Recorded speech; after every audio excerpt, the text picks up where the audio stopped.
and welcome back to Motorshed. Today we're going to review the Paris Motorshow. Not the cars on display, but the event itself. Is it worth going, and what are the costs involved? We don't have a motor show in the UK anymore, so gone are the days where you could just slope off down to Birmingham to go and see a manufacturer's latest wares. So if you want to do that now, you've got to travel a little bit further if you want to see the latest smell. So in this video we'll find out if it's still worth the extra time, money and distance if you're from the UK.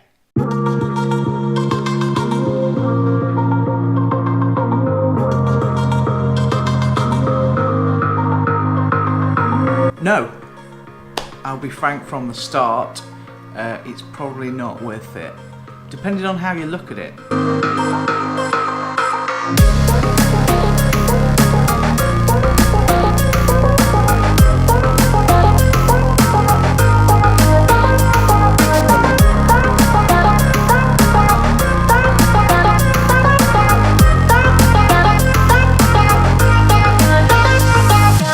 Let me elaborate a little. We'll start off by looking at the costs involved with going to the event. So the ticket for the event itself is just £15. Yes, 15 quid. That's all, so it's really available to everybody at that price, which is great. Obviously, the bulk of the cost comes from getting over there, and unless you've booked well in advance, it won't be cheap. So 3 weeks prior to the event it was £300 per person for a flight, around £180 per person for the train, but the ferry was just 80 quid for 2 people in a car, so even with the fuel costs thrown in, around about £120, the boat was the best option for 2 people. You then need to add in the costs of a hotel. Now, it's not going to be advisable to travel down there the same day as the event because you're going to have to get a boat across really early and you're going to be completely wiped out. So you're going to need 2 nights because again you're not going to be able to travel back on the same day of the event either. So 2 nights in a hotel is going to be your minimum, and it is Paris, so it's not cheap. However, we did manage to find a reasonably nice hotel for £90 a night, which I didn't think was too bad. So £180 there for a hotel. Add city tax and tolls to that, that's an extra £80. Parking at the event was a staggering £40 for the day. Convenient and easy to use, but expensive. Add that lot together and you're looking at around £515.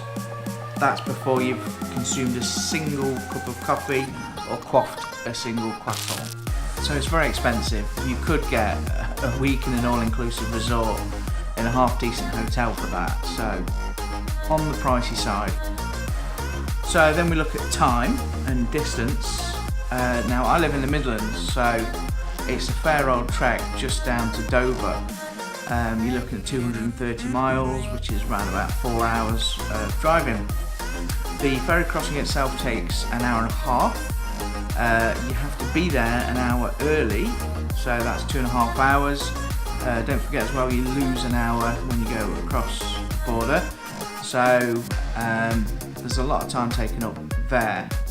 Once you're over into Calais, it's about another 3.5 hours to Paris. So depending on how economical your car is, depends on whether it's going to be viable at all. So that's 10 hours of pretty much solid driving without a break other than the trip on the boat. I didn't find this a problem, but I know a lot of people would struggle with so much driving. So it can be a good idea to share the driving on the trip. So you can see it's a pretty hefty time commitment and also very expensive. So it would have to be one hell of a show to make it worthwhile. So why wasn't it? One reason for that is the sheer volume of people attending the event. It makes it extremely cramped and crowded, and I think I would actually go as far to say as it's the busiest event I've ever been to in my entire life. Just to put some context on that, I've been to countless car and motorcycle shows, race events. I've done Glastonbury. I've seen Times Square in New York. I've been to huge stadium events with some of the biggest bands in the world, yet I've never felt as cramped as when I visited the Paris Motorshow. Why was it so busy? With an event like this, it's important to have a maximum number of tickets available. And with this event, you could purchase a ticket for a particular day, and also an open-ended ticket for the entirety that the event was on, which was about 2 weeks. So it seems everybody turned up on that same Saturday that I attended the event. Crowds are fine, but at an event like this, they are quite simply crippling. It means the vast majority of stands you were unable to see any of the cars due to people being stood around them, as most people seem to think the best way to see a car is to stand as close as humanly possible to it. I can assure you, it's not. All you see is this.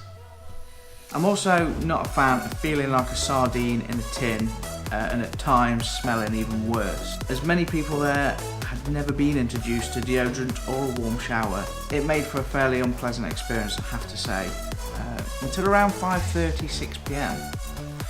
Then the event became much more civilised, with many people leaving, the crowds thinned out, and you could then start to appreciate the cars on display. This event was on until 10 p.m. So it was in this 4 to 5 hour period that the show really shined. I managed to see more stuff between 5 p.m. and 7 p.m. than I had for the previous 6 hours. As well as the crowds, there were a lot of missing manufacturers. Aston Martin, Lamborghini, McLaren, Volkswagen, Ford, Vauxhall, Alfa Romeo, could go on, many of which have major new models, so you've got to wonder why they weren't in attendance. So to summarise, it was a good event, but I would recommend going between the hours of 5 and 10 p.m. It's just so much better. You can then take in a river cruise, see the Eiffel Tower, and generally do touristy stuff in the morning and afternoon in order to get the most out of your trip. So we get to the main point really. If you live locally to the events in Paris, it's 100% worth £15 of anybody's money. If however you are travelling further afield, it is a lot more of a commitment to go and see the show, so tack it onto a trip. That's the best advice I can give you. It makes the cost a lot more justifiable. You won't be left feeling like you've just set fire to a huge wad of cash. To see some of my other videos from the Paris Motor Show, just click the link at the end of this video. I have an awful lot more content available, many of which contains much less bitching and moaning. If you're not completely offended by what you've seen on Motorshed, consider subscribing. It does mean an awful lot to me.